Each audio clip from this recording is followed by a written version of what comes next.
አብይና የሚተማመኑባቸው የአረብ መሪዎች ጉዳይ። ጠቅላይ ሚኒስትር አብይ አህመድ የሟቹ የቀድሞ የኳታር አሚር ለቅሶ ለመድረስ የገቡ የመጀመሪያው የሀገር መሪ ሆነዋል።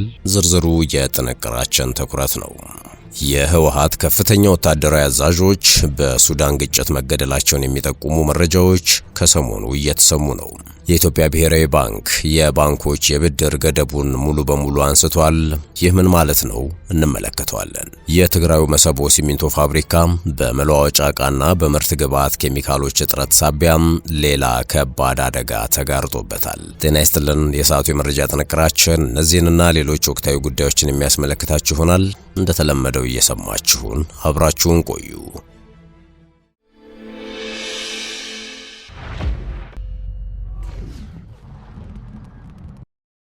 ወደ ቀዳሚው ጉዳያችን አመራን። አብይና የሚተማመኑባቸው የአረብ መሪዎች ጉዳይ። ጠቅላይ ሚኒስትር አብይ አህመድ የሟቹ የቀድሞ የኳታር አሚር ለቅሶ ለመድረስ የገቡ የመጀመሪያው የሀገር መሪ ሆነዋል።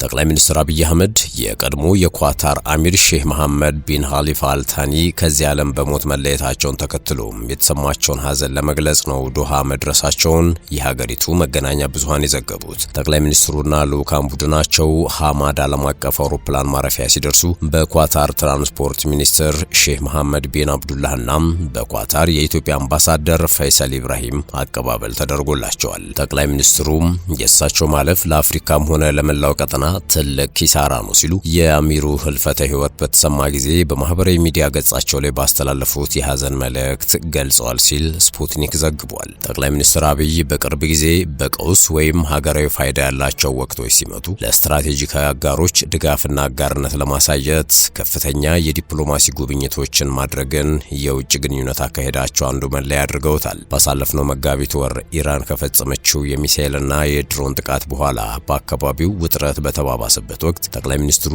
ወደ ተባበሩት አረብ ኤምሬቶች በማቅናት በጦርነቱ ወቅት ሀገሪቱን ከጎበኙ የመጀመሪያዎቹ የውጭ መሪዎች አንዱ ሆነዋል። በዚያ ወቅት ከዩናይትድ አረብ ኤምሬትስ ፕሬዝዳንት ሼህ መሐመድ ቢን ዛይድ አል ናህያንና ከዱባይ ገዢ ሼህ መሐመድ ቢን ራሺድ አል ማክቱም ጋር ባደረጉት ውይይት ጥቃቱን የሀገራትን ሉዓላዊነትና የዓለም አቀፍ ሕግን የሚጥስ ሲሉ በማውገዝ ኢትዮጵያ ለኤምሬትስ ደህንነትና ግዛታዊ አንድነት ያላትን ድጋፍ አረጋግጠው ነበረ። ይህ ጉብኝት በዲፕሎማሲ ዘርፍ የአጋርነት ዲፕሎማሲ ወይም ሶሊዳሪቲ ዲፕሎማሲ ተብሎ የሚጠራውን አካሄድ የሚያሳይ እንደሆነ ታምኖበታል። ይህም አንድ ሀገር አጋሮቿ በቀውስ በሐዘን ወይም በሌሎች ወሳኝ ወቅቶች የፖለቲካ ድጋፍና አጋርነት ለማሳየት በከፍተኛ ደረጃ ጉብኝት የምታደርግበትን የውጭ ግንኙነት ስልት ነው ሲሉም የዘርፉ ምሁራን ጽፈዋል። ጠቅላይ ሚኒስትሩ አሁን ወደ ኳታር ያደረጉት ጉብኝትም የሀገሪቱ ብሔራዊ አባት ተብለው በተለምዶ የሚጠሩት አሚር ሕይወታቸው ባለፉ ማግስት የተካሄደ በመሆኑ ይህንኑ የዲፕሎማሲ ስልት የሚያንጸባርቅ ነው ተብሏል።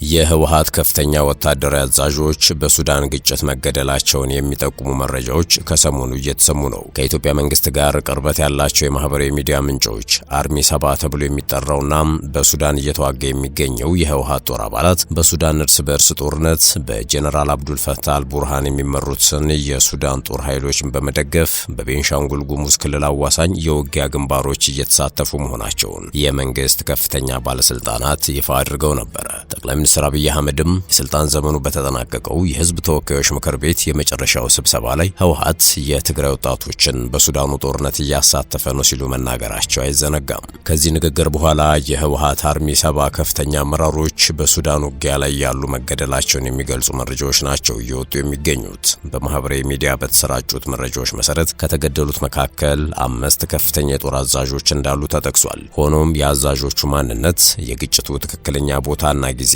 በዝርዝር አልተገለጸም። ሆኖም ግን በእነዚህ ማህበራዊ ሚዲያዎች የተሰራጩት መረጃዎች በገለልተኛ አካላት ወይንም ምንጮች ያልተረጋገጡ ናቸው። እንደዚሁም በመርሰናሪነት ወታደሮችን ወደ ሱዳን እየላከ ነው የሚባለው ህወሓትና የሱዳን ጦር ኃይል ስለ ጉዳዩ እስካሁን ይፋዊ ምላሽ አልሰጡም። ይህ ዘገባ በሱዳን በቀጠለው የእርስ በርስ ጦርነት ጋር ተያይዞ የተነገረ ሲሆን በክልሉ ያሉ የተለያዩ የፖለቲካና ወታደራዊ ኃይሎች ተሳትፎ ላይ የሚነሱ ዘገባዎች አዳዲስ አነጋጋሪ መረጃዎችን እያሰሙ ቀጥለዋል። የሰዓቱ የመረጃ ጥንቅራችን እንደቀጠለ ነው። የኢትዮጵያ ብሔራዊ ባንክ የባንኮች የብድር ገደብን ሙሉ በሙሉ አንስቷል። ይህ ምን ማለት ነው ለሚለው ተከታዩ ዘገባ ምላሽ አለው። ላኪዎች ከሚያገኙት የውጭ ምንዛሪ ግኝት ላይ ለባንኮች እንዲሸጡ የሚያስገድደው የውጭ ምንዛሪ ድርሻ ከነበረበት 50 በመቶ ወደ 30 በመቶ ዝቅ እንዲል ተደርጓል። የኢትዮጵያ ብሔራዊ ባንክ የገንዘብ ፖሊሲ ኮሚቴ ሐምሌ 6 ቀን 2018 ዓ.ም ባካሄደው 7ኛው ስብሰባው የተለያዩ የፖሊሲ ምክረ ሐሳቦችን አቅርቦ ማጽደቁን አሳውቋል። የኢትዮጵያ ብሔራዊ ባንክ የገንዘብ ፖሊሲ ኮሚቴ የዋጋ ንረትን ለመቆጣጠርና ወደ ነጠላ አሃዝ ለማውረድ ያለመ አዳዲስና ወሳኝ የፖሊሲ ውሳኔዎችን ማሳለፉን በሰጠው ጋዜጣዊ መግለጫ አሳውቋል። ኮሚቴው ዓለም አቀፍ የነዳጅ ዋጋ ጭማሪ በሀገር ውስጥ ምርቶች ላይ የሚያሳድረውን ጫና ከግምት ውስጥ በማስገባት ጥብቅ የገንዘብ ፖሊሲ ተጠናክሮ እንዲቀጥል መወሰኑን ገልጿል። እስካሁን ባንኮች በሚሰጡት ብድር ላይ ተጥሎ የነበረው ቀጥተኛ የብድር እድገት ገደብ ሙሉ በሙሉ እንዲነሳ ተወስኗል። በባንኮች ላይ የብድር ገደብ ውሳኔ ተጥሎ የነበረው ኢኮኖሚው በወለድ ምጣኔ ላይ ወደ ተመሰረተ የገንዘብ ፖሊሲ ስርዓት እንዲሸጋገር እንደነበር በማስታወስ ውሳኔው ግቡን መምታቱን ጠቅሷል። የብድር ገደብ መነሳቱ ጥብቅ የሆነ የፖሊሲ እርምጃ ማስፈለጉ ብሔራዊ ባንክ የፖሊሲ ወለድ ምጣኔውን በ1.0 በመቶ በማሳደግ ከነበረበት 15 በመቶ ወደ 16 በመቶ ከፍ እንዲል ወስኗል። የውጭ ንግድ ተወዳዳሪነትን ለመጨመርና በገበያው ላይ እምነት ለመገንባት ላኪዎች ከሚያገኙት የውጭ ምንዛሪ ግኝት ላይ ለባንኮች እንዲሸጡ የሚደረገው የውጭ ምንዛሪ ድርሻ ከነበረበት 50 በመቶ ወደ 30 በመቶ ዝቅ እንዲል ተደርጓል። ይህም ላኪዎች ካገኙት የውጭ ምንዛሪ 70 በመቶ እንዲጠቀሙ እድል ይሰጣል። ከአስመጮች ጋር የተያያዙ ወጪዎችን ለመቀነስና የዋጋ ንረትን ለመክታት ብሔራዊ ባንክ በውጭ ምንዛሪ ግብይት ላይ የሚወስደው የ2.5 በመቶ ኮሚሽን ወደ 1.5 በመቶ እንዲቀንስ ተወስኗል። የብድር መስፋፋት በዋጋ ንረት ላይ አሉታዊ ጫና እንዳያሳድር ብሔራዊ ባንክ የባንኮችን የብድርና ጥመርታ ወይም ሎን ቱ ዲፖዚት ሬሾ መሰረት ያደረገ የተለያየ የመጠባበቂያ ተቀማጭ ስርዓትን ተግባራዊ እንደሚያደርግ አስታውቋል።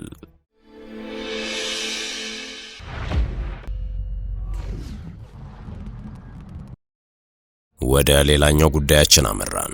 በኃይል ስልጣን የተቆጣጠረው የትግራይ ክልል መንግስት በሀገራዊ ምክክር መድረኩ እንደማይሳተፍ አስታውቋል። የኢትዮጵያ ሀገራዊ ምክክር ኮሚሽን በቅርቡ ለሚያካሂደው ሀገራዊ የምክክር ጉባኤ በቅርብ በህወሓት የተመለሰው ክልላዊ መንግስት በሰጠው መግለጫ ክልሉ በሂደቱ ተሳታፊ እንደማይሆን አቋሙን በይፋ አሳውቋል። መግለጫውም የትግራይ ህዝብ በጦርነቱ ምክንያት ከፍተኛ ሰብአዊ፣ ማህበራዊና ኢኮኖሚያዊ ጉዳት እንደደረሰበት ጠቅሶ የፕሪቶሪያው የሰላም ስምምነት እስካሁን ሙሉ በሙሉ ተግባራዊ ሳይደረግ የምክክር መድረክ ማዘጋጀት የይስሙላ ፕሮፓጋንዳ ነው ሲል ወቅሷል። መግለጫው አክሎም በፌዴራል መንግስቱ በኩል የትግራይ ግዛት በስምምነቱ መሰረት አልተመለሰም፣ ተፈናቃዮች ወደ ቀያቸው አልተመለሱም፣ እንዲሁም የክልሉ ህዝብ በሀገራዊ ተቋማት ተሳትፎ እንዳይኖረው ተደርጓል በማለት ይህ ሁኔታ የትግራይን ህዝብ ለመበታተን የሚደረግ ጥረት ነው ሲል ከሷል። በዚህ ምክንያት ከሐምሌ 8 ቀን 2018 ዓ.ም ጀምሮ ይካሄዳል የተባለው የምክክር መድረክ በህዝቡና በመንግስት ውክልና የሚሳተፍበት እንዳልሆነም ቢሮ አስታውቋል። መግለጫው አክሎም በዚህ መድረክ ላይ ትግርኛ ተናጋሪ የብልጽግና ፓርቲ ደጋፊዎች ቢሳተፉ እንኳ እነርሱ የትግራይ ህዝብ ህጋዊ ወካዮች ሊሆኑ እንደማይችሉ በግልጽ ይታወቅ ብሏል። በሌላ በኩል የኢትዮጵያ ሀገራዊ ምክክር ኮሚሽን የሀገራዊ ምክክር ጉባኤውን ከሐምሌ 8 2018 ጀምሮ በአዲስ አበባ እንደሚያካሂድ በይፋ አስታውቋል። የኮሚሽኑ ዋና ኮሚሽነር ፕሮፌሰር መስፍን አርአያ እንደገለጹት ኮሚሽኑ አብዛኛውን የሀገሪቱን ክፍል በመሸፈን አጀንዳዎችንና ተወካዮችን የመለየት ስራ አጠናቋል። ኮሚሽኑ በትግራይ ክልልም ምክክሩን ለማካሄድ ጥረት ሲያደርግ መቆየቱን የገለጸ ቢሆንም የክልሉ ባለስልጣኖች አቋም ግን በሂደቱ ላይ ተጽዕኖ እንደሚፈጥር ይገመታል። ከትግራይ ክልል ጉዳይ አልወጣንም። የትግራዩ መሰቦ ሲሚንቶ ፋብሪካ በመለዋወጫ ዕቃና በምርት ግብዓት ኬሚካሎች እጥረት ሳቢያ ከአንድ ወር በላይ ስራ ማቆሙን ዋዜማ ራዲዮ ዘግቧል። ፋብሪካው ከበላይ አመራሮቹ ከከፍተኛ የማሽን ቴክኒሻኖችና ኦፕሬተሮች ውጪ በሺዎች የሚቆጠሩ ሰራተኞቹ የግዳጅ ፈቃድ እንዲወጡ ማድረጉን ነው የዜና ምንጩ የዘገበው። በመካከለኛው ምስራቅ በተቀሰቀሰው ጦርነት ምክንያት ወደ ሀገር ውስጥ መግባት የነበረባቸው መለዋወጫዎችና ኬሚካሎች ሳይገቡ መዘግየታቸው ለፋብሪካው ስራ ማቆም አንድ ምክንያት መሆኑን ዘገባው አክሏል። ህወሓት ከፌዴራል መንግስቱ ጋር በድጋሚ የገባበት ውጥረት ፋብሪካው መለዋወጫዎችንና ኬሚካሎችን በቶሎ እንዳያገኝ ተጨማሪ እንቅፋት እንደሆነም ምንጮች ነገሩኝ ብሏል ዘገባው። ውድ የሸገር ታይምስ ቤተሰቦች የሰዓቱ የመረጃ ጥንቅራችን ይህን ይመስል ነበር። ስለተከታተላችሁን ከልብ አመሰገንን። በያላችሁበት ሰናይ ጊዜን ተመኘን።